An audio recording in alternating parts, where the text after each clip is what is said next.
Good evening, Byronwood, and here we go, Chapter 4 of Family Moomintroll, in which, owing to the Hattifattener's night attack, the Snort Maiden loses her hair, and in which the most remarkable discovery is made on Lonely Island. In the middle of the night, the Snort Maiden woke up with an awful feeling. Something had touched her face. She didn't dare to look, but sniffed uneasily around her. There was a smell of burning, so she pulled the blanket over her head and called tremulously to Moomintroll. He woke up at once and asked her what was the matter. "There's something dangerous in here," came a muffled voice from under a blanket. "I can feel it." Moomintroll stared into the darkness. There was something. Little lights. Pale gleaming shapes that pattered to and fro between the sleepers. Moomintroll was terrified and woke Snufkin. "Look," he gasped. "Ghosts!" "It's all right," said Snufkin. "Those are Hattifatteners. The thundery weather has electrified them. That's why they shine so. Keep quite still, otherwise you might get an electric shock." The Hattifatteners seemed to be looking for something. They poked about in all the hampers. There they are.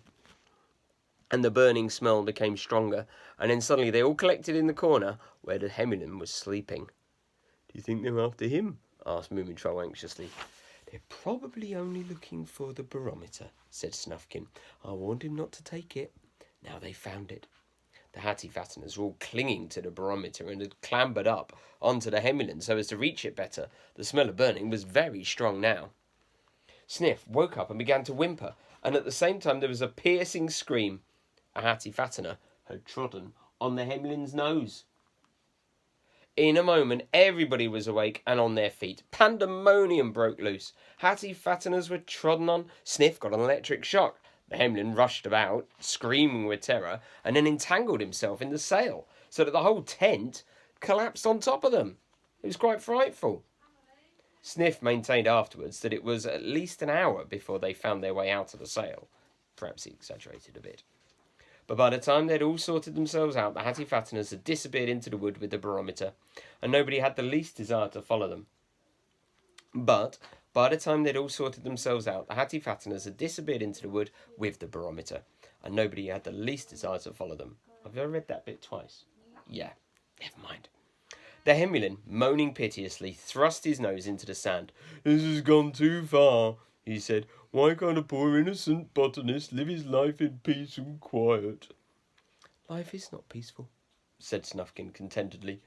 "Look, children," said Moomin Papa, "it has cleared up. Soon it'll begin to get light." Moomin Mama shivered and clutched her handbag tight as she looked out over the stormy night sea. "Shall we build a new house and try to sleep again?" she asked. "That wouldn't be any use," said Moomintroll. "We'll wrap ourselves up in the blankets and wait till the sun gets up." So they sat in a row on the beach, very close to one another, and Sniff sat in the middle because he thought it was safest. The night was nearly over now, and the storm was far away, but the breakers still thundered in over the sand. The sky began to grow pale in the east, and it was very cold. Then, in the first light of dawn, they saw the Hattifatteners setting off from the island. Boatloads of them glided away like shadows from behind the point and steered out to sea. The Hemmelin breathed a sigh of relief. "I hope I never see a Hattifattener again," he said. "They're probably looking for a new island for themselves," said Snufkin enviously. "A secret island that nobody will ever find." And he followed the little boat with longing eyes. And they all are, sitting in the sunrise, watching the sea. The Snort Maiden was sleeping with her head in Moomintroll's lap when the first golden streak showed on the eastern horizon. A few little puffs of cloud that the storm had forgotten turned a soft shell pink, and then the sun lifted his shining head over the sea. Moomintroll bent down to wake the Snort Maiden up. But then he noticed a terrible thing. Her beautiful fluffy fringe was burnt right off. It must have happened when the Hattifatteners brushed against her. What would she say? How could he comfort her? It was a catastrophe. The Snort Maiden opened her eyes and smiled. "Do you know," said Moomintroll hastily, "it's most extraordinary, but as time goes on I'm beginning to prefer girls without hair." "Really?" she said with a look of surprise. "Why is that?" "It looks so untidy," replied Moomintroll. The Snort Maiden immediately lifted her paw to pat her hair, but alas, all she got hold of was a little burnt tuft, which she stared at in horror. "You've got bald," said Sniff. It suits you, really, Moomintroll said consolingly. Please don't cry. But the Snork Maiden threw herself down on the sand and wept bitterly over the loss of her crowning glory. They all crowded round her, trying to cheer her up, but in vain. Listen, said the Hemlin, I was born bald on top, and really I get along very well. We'll rub your head with oil so that it's sure to grow again, said Moomin Papa. And then it will be so curly, added Moomin Mama. Will it really? Sobbed the Snork Maiden. Of course it will, soothed Moomin Mama. How sweet you'll look with curly hair. So the Snork Maiden stopped crying and sat up. Look how lovely it is, said Snufkin. The island had been washed by the rain and now sparkled in the early morning sunlight. I shall play a morning song, he went on, taking out his mouth organ. So they all sang lustily after him. There's no need to worry or fear or fret. There's plenty of life in all of us yet. The Hatty Fatteners, every one, has sailed away to the rising sun. And after beauty we'll no more crave, for the Snork Maiden's getting a permanent wave. Come and bathe, cried Moomintroll, and the whole lot pulled on their swimming trunks and rushed out into the breakers, except the Hemlin and Moomin Mama and Papa, who thought it was still too cold. Glass green and white waves rolled in over the sand. Oh, to be a Moomin, and to dance in the waves while the sun gets up. The night was forgotten, and a long June day lay before them. They dived like porpoises through the waves, and sailed in on the crest towards the beach where Sniff was playing in the shallow water. Snufkin was floating on his back, far out and looking up into the blue and gold sky. Meanwhile, Moomin Mama was making coffee and looking for the butter jar, which she had hidden from the sun in the damp sand. But she looked in vain. The storm had washed it away. Oh dear, what can I give them for sandwiches? She wailed. Never mind, said Moomin Papa.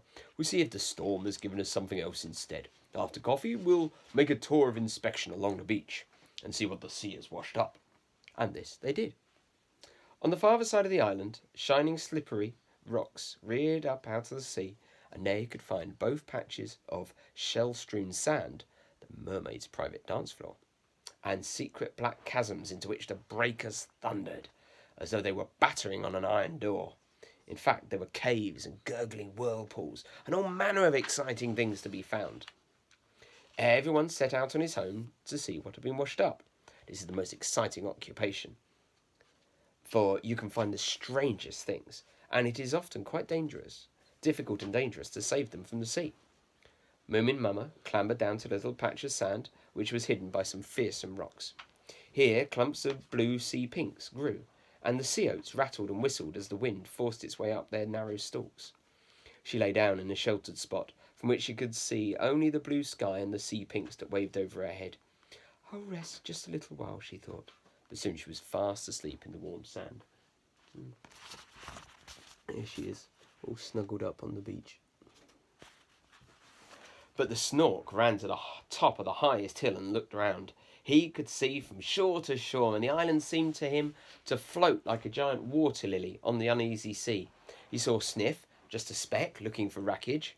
He even caught sight of the Snufkin's hat, and surely that was the Hemlin digging up a rare sea shell orchid. And there, wasn't that where the lightning had struck? A terrible crag, bigger than the 10 Moomin houses, had been split like an apple by lightning, and the two halves had fallen apart, leaving a deep cleft between them. The Snork climbed trembling into the crack and looked up at the dark cliff walls which the lightning had split open. The stone was as black as ebony, but through it ran a bright and shining streak. It was gold! It must be gold! The Snork poked about with his penknife. A little grain of gold came loose and fell into his paw. He picked out one piece after another, getting hot with excitement and digging out bigger and bigger pieces. After a time, he'd forgotten everything but the brilliant vein of gold which the lightning had brought to light. He wasn't a beachcomber any more. He was a gold digger. Meanwhile, Sniff had made a very simple find, but he was just as happy over it. He had found a life belt. It was slightly rotted by seawater, but it fitted him perfectly. Now I can go into the deep water, he thought, and I'm sure I shall soon be able to swim as well as the others. Won't Moomintroll be surprised? A little further away, amongst the birch bark, floats and seaweed, he discovered a raffia mat, a broken dipper, and an old boot without a heel. Wonderful treasures when you steal them from the sea.